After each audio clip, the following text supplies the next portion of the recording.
Everybody say access. But we do have to keep progressing through levels of faith until we're in the position that the Lord has given us.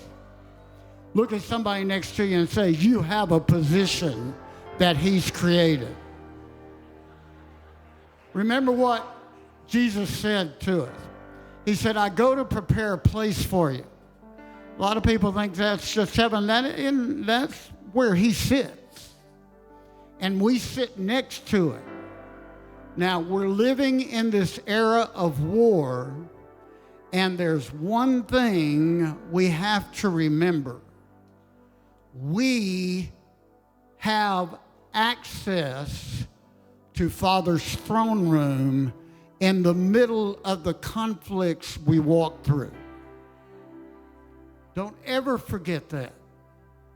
And with that, it is so key for us to see. I've been studying what the year, Linda always goes through the Word of God and prints out every word linked with 5, and the Hebrew linked with 5. And see, prophetic revelation becomes so important to us. Where there's no prophetic utterance from redemptive revelation or vision, we perish. That means we go backwards.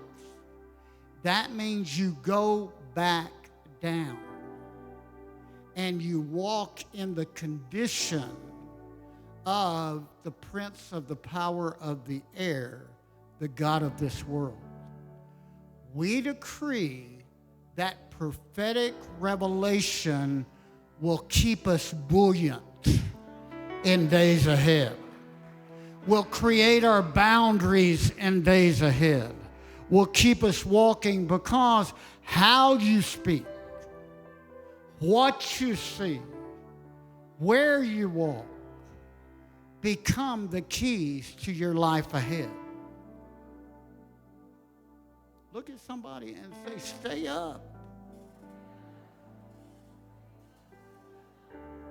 And I asked the Lord, I've already started asking about our transition from gaining access into the year ahead. And this is really what the war ahead. See, we're in this whole era of war. So you have to know what your assignment is every year.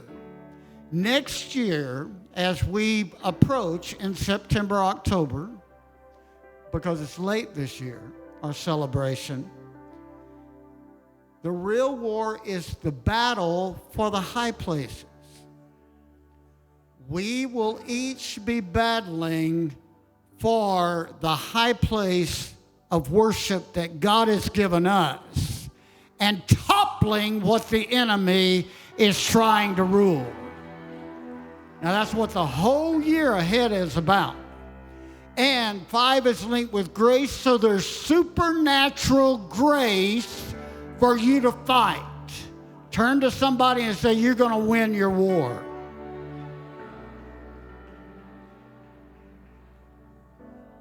See, the battle for the high places.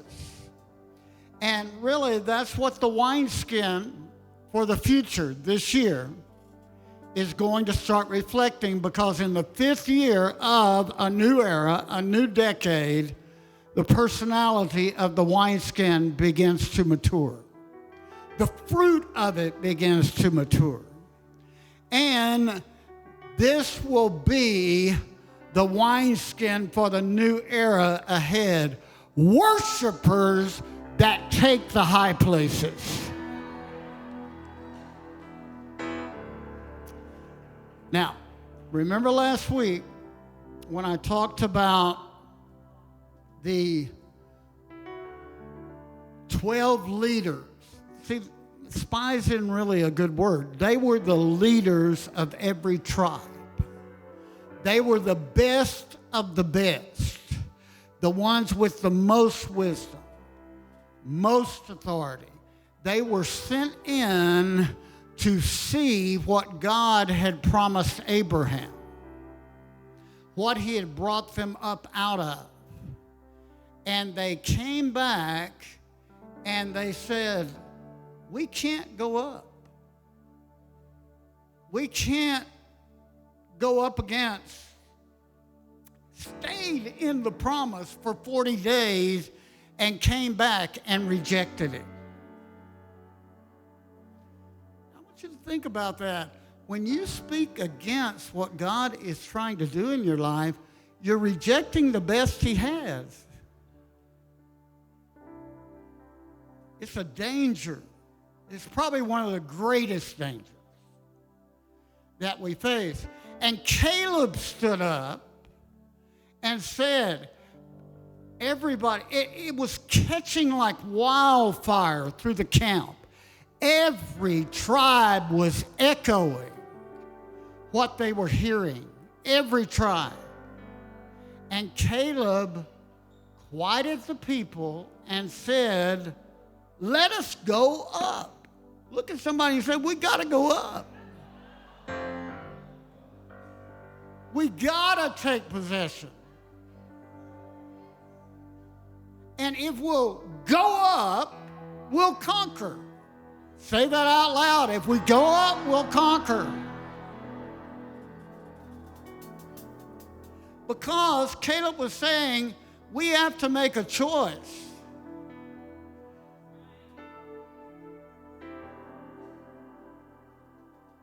And they were saying, we can't ascend. Go ahead, Brian. And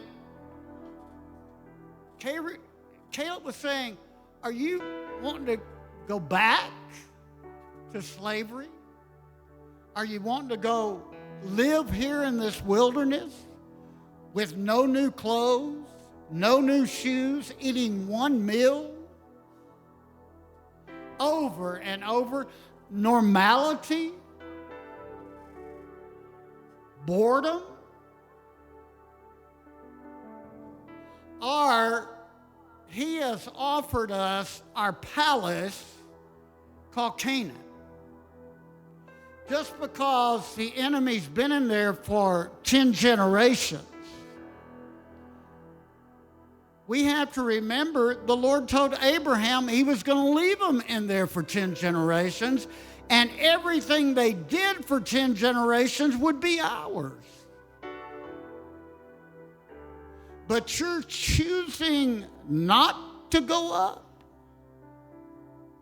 You're making a choice to go back.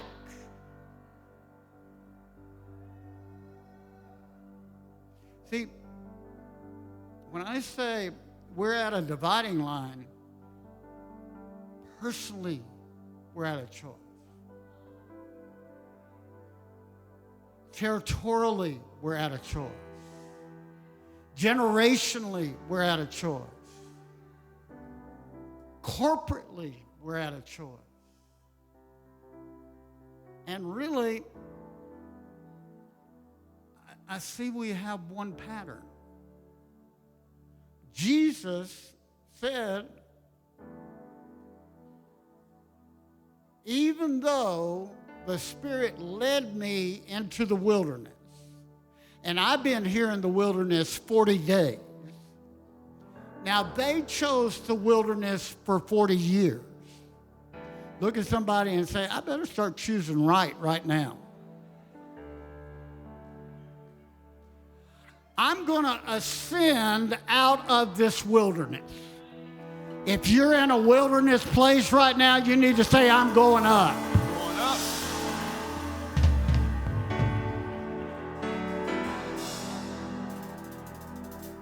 And Jesus said, I've got to ascend because I've been sent here to lead a people out. Just as Moses was sent to lead a people out.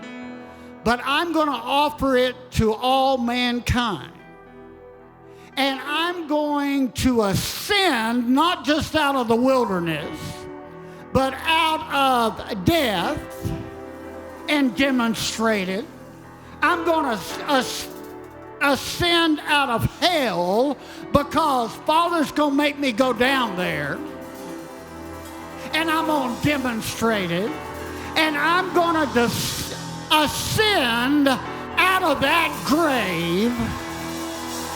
And I'm going to demonstrate to this people that they are called to ascend. Somebody say, go up!